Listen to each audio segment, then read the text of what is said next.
My mom kicked me out just to please her mean new man, but she did not know who had the house, so I made a plan that shocked them. When I was 15, my dad died. It was a hard time. Losing him felt like my whole world turned over. But my dad was a man who planned all things. He was very neat. He kept papers for things from 10 years past just in case. He had made his will a long time before, and I tell you, it was very clear. After he died, my mom found a new man fast. I get it, maybe she was alone, but it happened too fast. One day we were at his funeral. Before I could think, she talked about a new man she met. I said, wait, what? It felt like one minute I was sad about my dad, the next minute a strange man, Rob, moved into our house. It all happened so fast. One day it was just me and my mom. The next day, this man was in our front room like he lived there.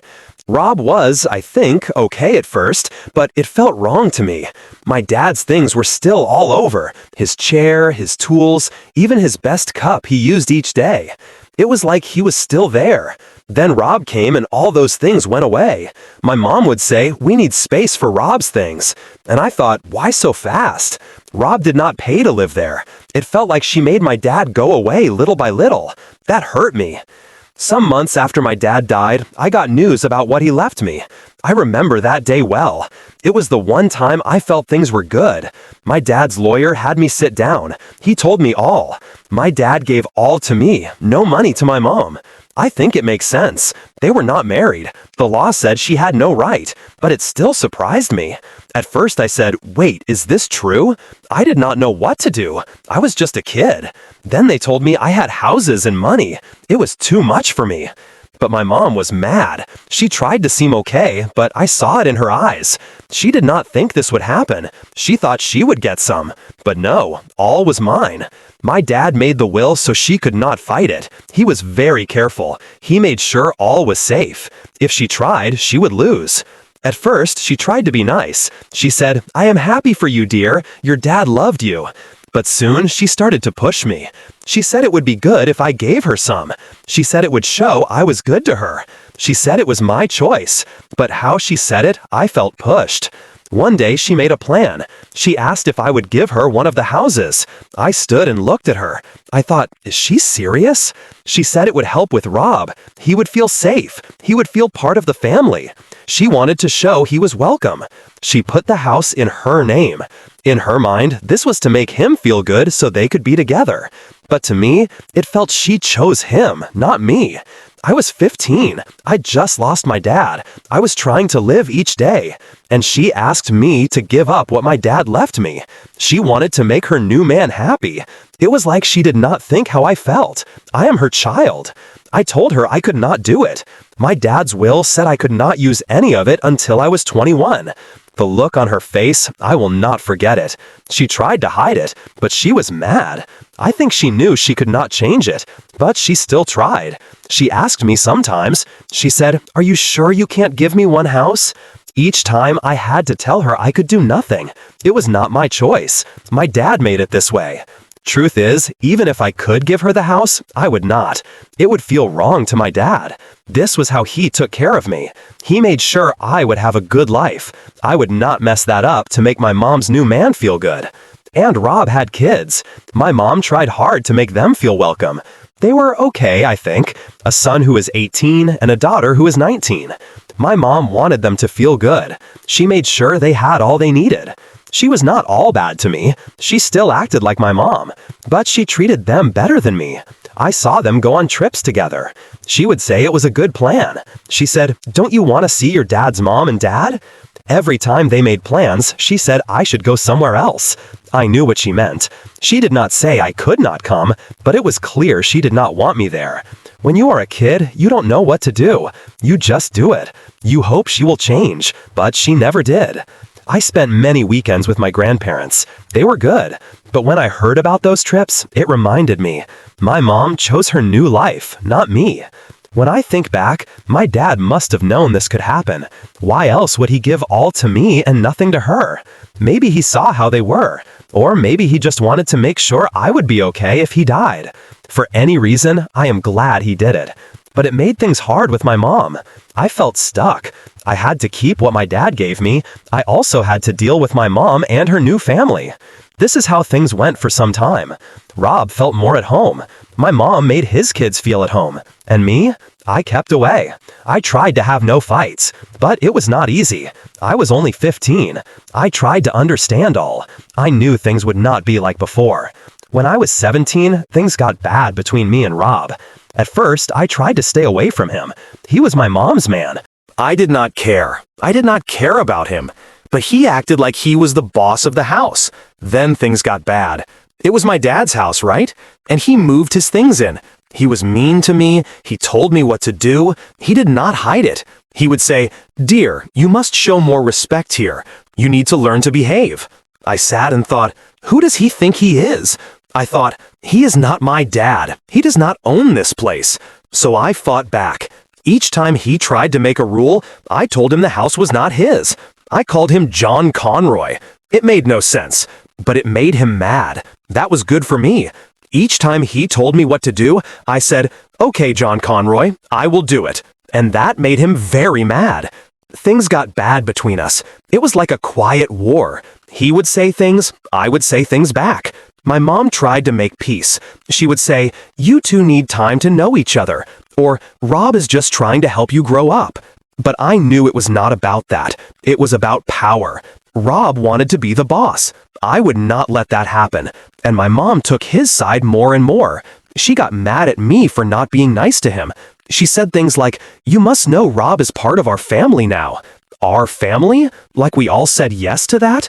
I told her, this is not his house. It is Dad's. He will not just come in and act like it is his. But she did not listen. She just told me to be nice and try more. One day, things got very bad. Rob acted tough. He said I must help more in the house. That made me mad. I told him, "You are not my dad. This is not your house." His face got red. My mom came in to calm things. She said, "Why do you always fight with him? Why can't you respect him?" I said, "Why should I? He does not respect me. He does not respect this was Dad's house." That fight was the last one for me. Rob walked away mad. My mom stood there. She looked tired and upset. She said, "This is not working. We can't keep fighting." Then she told me the bad news. She said I had to leave. I could not believe it. I stood there. I waited for her to say she did not mean it, but she did not say that. She looked at me and said, "You should find another place to stay for a while." I said, "Wait, my house? You are making me leave my house?" She sighed and said, "It is not just your house. It is our home. Rob and his kids should feel good here too." I felt mad and hurt at the same time. She chose them, not me. It was clear now. She said more, "I am doing this for you, so you can have space and calm down." But I knew it was not about me calming down. It was to make things easy for her and Rob. She thought if I was not there, they would have a perfect family. All would be good. I left the room. I shut the door hard. I was so mad, I couldn't think well. I did not know what to do. I was 17.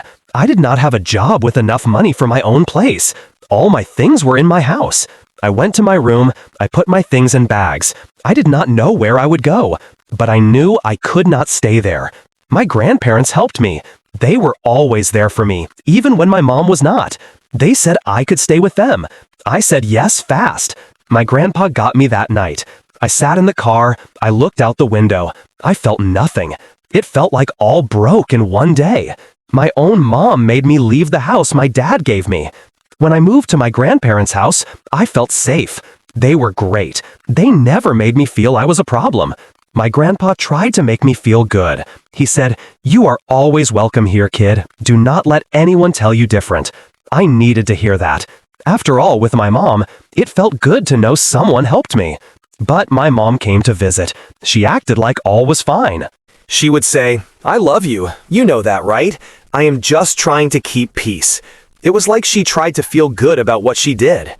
One time she brought my old things. She said I might want them at my grandparents' house.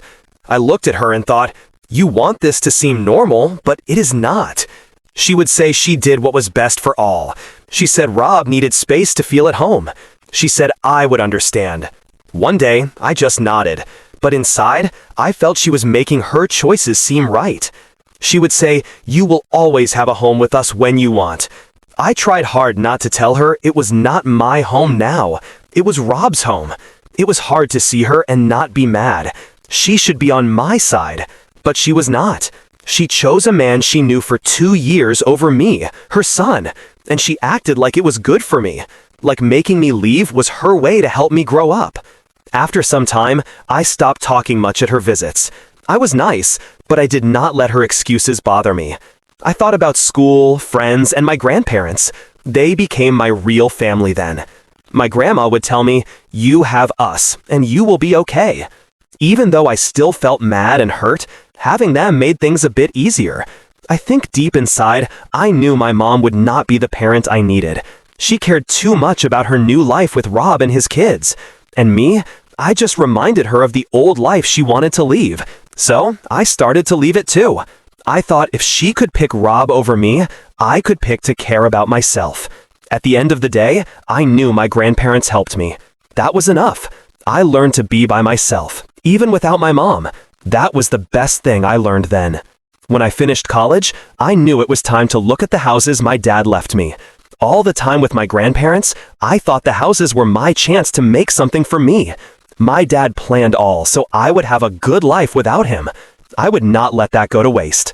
One house my dad left me was where my mom and Rob lived. Yes, the same house I lived in before all went bad. It was a good house, strong structure, nice area, good to rent out if I had the chance. So, with my degree and thinking about more school, I thought, why not fix it and rent it? More money would be good, especially if I went back to school.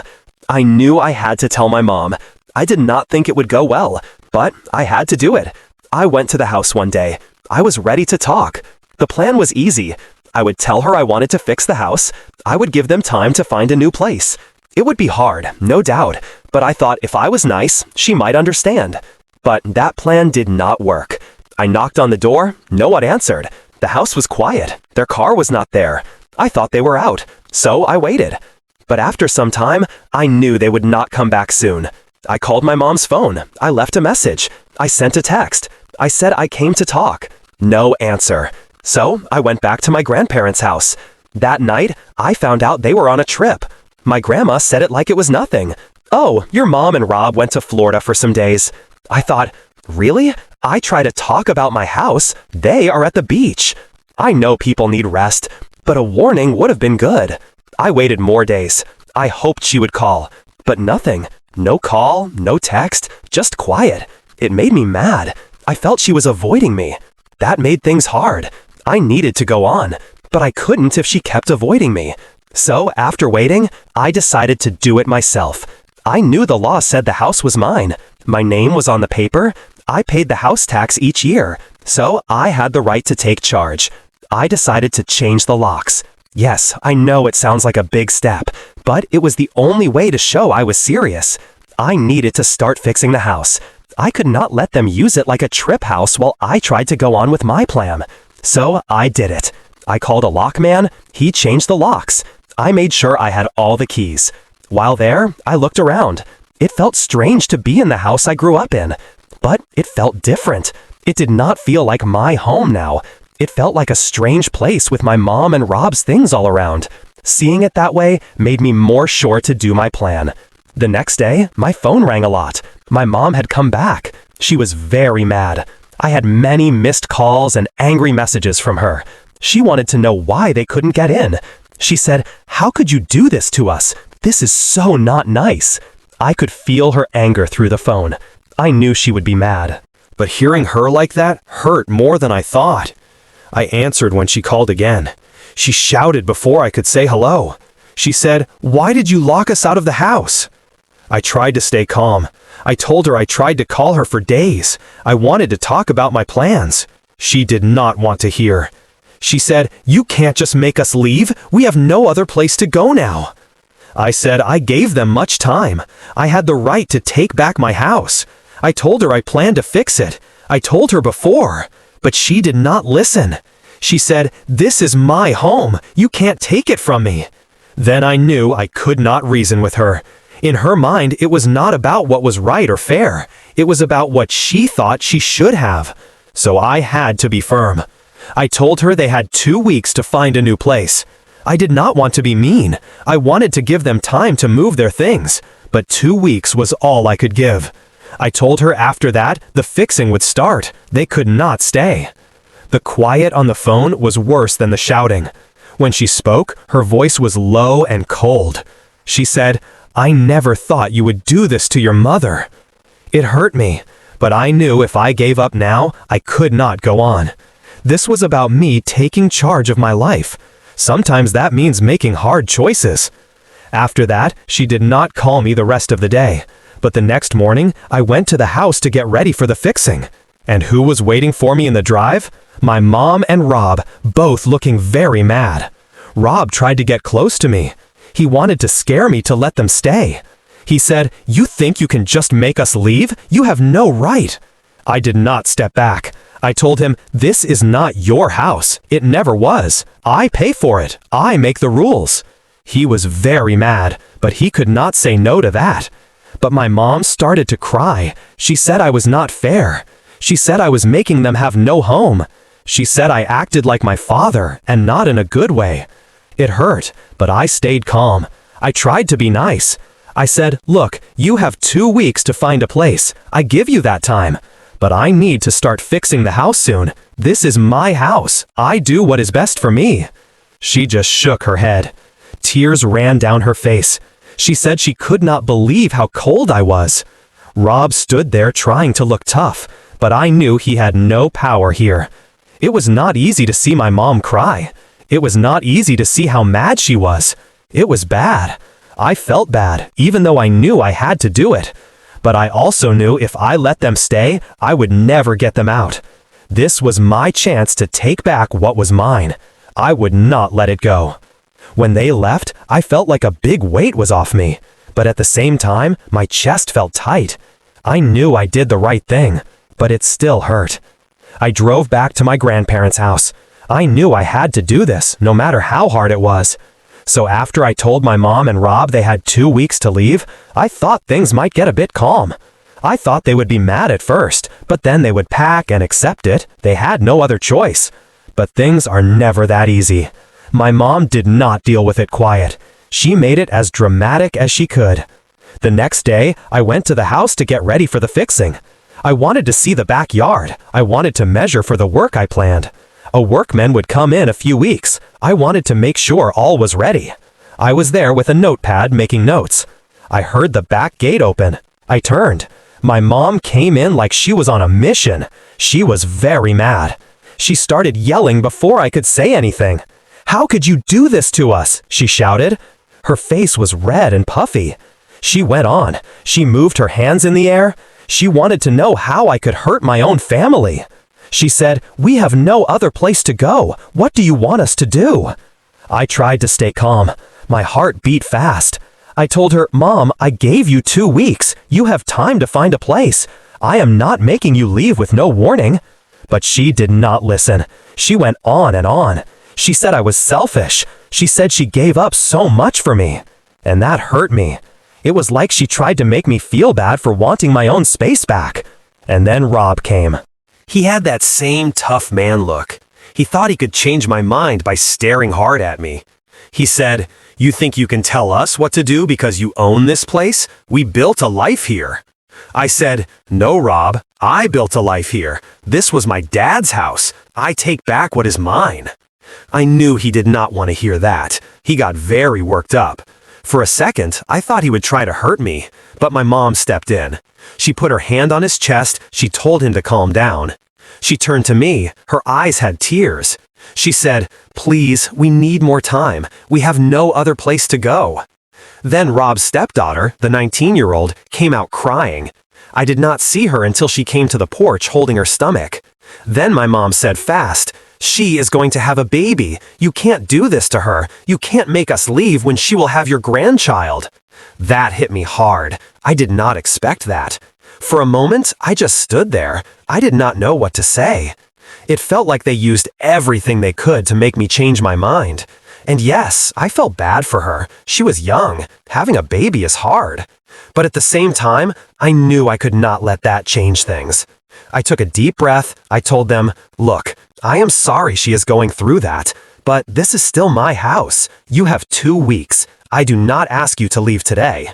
My mom started to cry hard. Rob stood there looking like he would explode. It got to a point where I could not stay there anymore.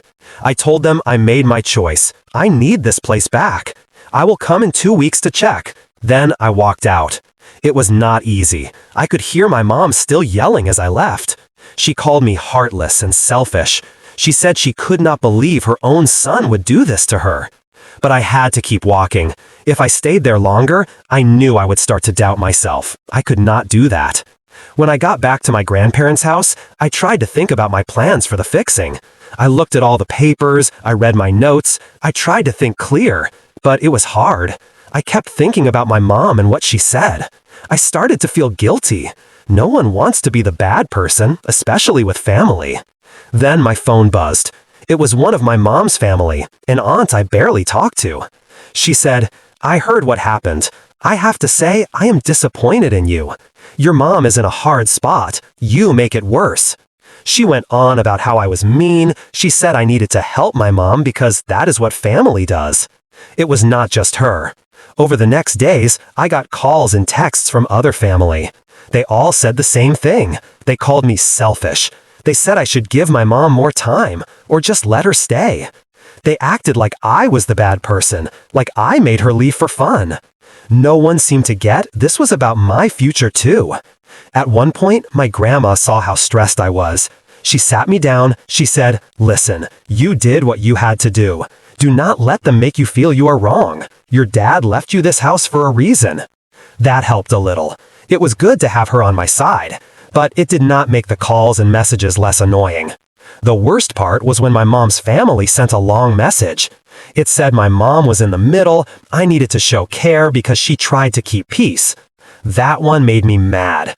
I wanted to write back and say, how is she in the middle when she chose them over me? But I did not. I knew fighting with them would not help. It would just make the fire bigger. So I started to ignore the calls and messages. I thought if they cared so much about my mom, they could help her. They could offer her a place to stay, or help find her a new place. But none of them did that. It was easier for them to just blame me. That's how they are. As days went by, I thought about my renovation plans. I met with the workman, we talked about the details, we set a time. I knew, once I started, I would have to face my mom and Rob again. I did not want to do that. But I kept telling myself this was for me, for my future. I spent too much time letting other people tell me what to do. It was time I took control. And truly, even with all the drama, I started to feel a bit better about my choice. I knew deep inside I was doing what my dad would want. He left me these houses so I could have a good life. I would not let anyone take that from me, not even my own mom. By the end of the first week, I stopped feeling so guilty. I knew I was not the wrong one here. I gave them time. I was being fair. If my mom and Rob wanted to make it harder than needed, that was their problem. I just had to stay strong. I had to stick to my plan. When the 2 weeks were done, I knew I had to face them again. I spent those days getting ready in my mind. I thought about what I would say when the time came. Part of me hoped they had found a place by then. They would just move out quiet. But I knew that was too much to hope for. From how things went, I felt they would fight back. They would try to make it as hard as they could. The day I went back to the house, I drove to the driveway. And yes, my mom, Rob, and some of their friends and family were standing there. It was like they were putting on a show. My stomach felt bad, but I knew I had to stay calm. If they saw I was stressed, they would use that to push me more. As I walked up, my mom rushed to me. Tears ran down her face. She gave an emotional speech. She said, "I can't believe you would really do this to us. You are my son. How could you leave me when I need you most?" If I had not prepared for this, it would have really hurt me. But I spent days thinking about it. I heard her words in my head again and again, so I stayed calm. I told her, "Mom, I gave you 2 weeks. That is fair, and you know it. This is my house. I have every right to take it back." She kept shaking her head. She said I was not fair. She said 2 weeks was not enough time. But I knew that was not true. If they had really tried, they could have found a place, or at least made some progress. It felt like they just waited. They hoped if they pushed hard, I would give up. Then Rob jumped in. He was all fired up like he wanted a fight. He said, "This is our home. You can't just come and take it from us like this." I could feel the tension rise, but I kept my voice steady. I said, "Actually, I can by law. It is my property. I have been very patient. Now it is time for you to move out." I could see the anger in his eyes, but he had no answer to that. He knew I was right. Then the family got involved. One of my mom's cousins stepped forward. She started talking about how family should stay together. She said I was acting like a house owner, not a son. She said things like, "Your mom did so much for you. Now you just leave her?" It felt like everyone was against me. They tried to make me feel like the worst person. I took a deep breath. I told her, "I understand you try to help, but this is not your business. My dad left me this house for a reason. I do what I have to do." I could tell that did not go well. She just made a sound and turned away. She said something about how I was heartless. At that point, I knew this would not be a quick talk. They all waited for me to break. They hoped I would feel bad enough to change my mind. But I knew if I gave in now, they would never leave. There would be more excuses, more drama, more pressure. I had to stand firm no matter how bad it felt. My mom cried harder. She said, "I don't know where we will go. We have no money saved for this." I had to stop myself from saying what I thought. I thought, maybe you should have thought of that before you let this go on so long. But I knew that would not help. Instead, I just said, "I am sorry, but I need this space back. You have to find another choice." She changed her plan then. She asked if she could have a bit more time. "Just one more month," she said. Her voice shook. She said, "We will find something by then." I almost felt myself give in for a second, but then I remembered how she used that same tone before. It was always about getting more time, more room, but nothing ever changed. If I gave her another month, I would be in the same spot when that time ended. So I told her, "I have already given you the time I could. I cannot wait any longer." Rob, of course, started ranting again about how I was making them leave with no place to go. But I just kept saying, "This is my house. I am taking it back," over and over. I knew they were trying to wear me down. Then Rob's stepdaughter, the pregnant one, came out on the porch. She held her stomach. She looked like she would start to cry. She said, "Please, we have no place to go. I will have a baby soon. We need a place to live." And that one was hard. It is hard not to feel something when you see a scared pregnant teen asking for help. But I told myself it was not my job. It was bad, but I had to think about what was best for me. I said, "I am really sorry, but I have given as much time as I can. I hope you find a place soon." With that, I turned and walked away. My mom called after me. She screamed she would never forgive me for this. But I kept walking. I knew if I stopped, if I turned and saw her face again, I would start to doubt myself. When I got back to my car, I felt mixed feelings. Part of me felt relief, like I finally took control and made the choice I had to make. But another part felt really bad. It is one thing to tell yourself you are doing the right thing. It is another thing to feel it when everyone around you says you are wrong. I sat in my car for a while. I just tried to breathe. I tried not to let all sink in too much. I knew they were angry. I knew they probably talked about me behind my back. But I had to keep telling myself I was doing what I needed for my future. My dad left me these houses for a reason. I would not let guilt and pressure ruin that. When I finally drove away, I felt a bit lighter. It was not easy. I knew there would be more anger to come, but I took the first step. I stood firm. Now it was up to them to figure things out. I would not let them pull me down with their problems. The rest of the day, I thought about my renovation plans. I set up meetings with the workmen. We looked at the designs. I started to get things going. It felt good, like I was finally moving forward with my life. Yes, there was still that weight of all that happened, but I knew I did the right thing. I would not let anyone tell me different.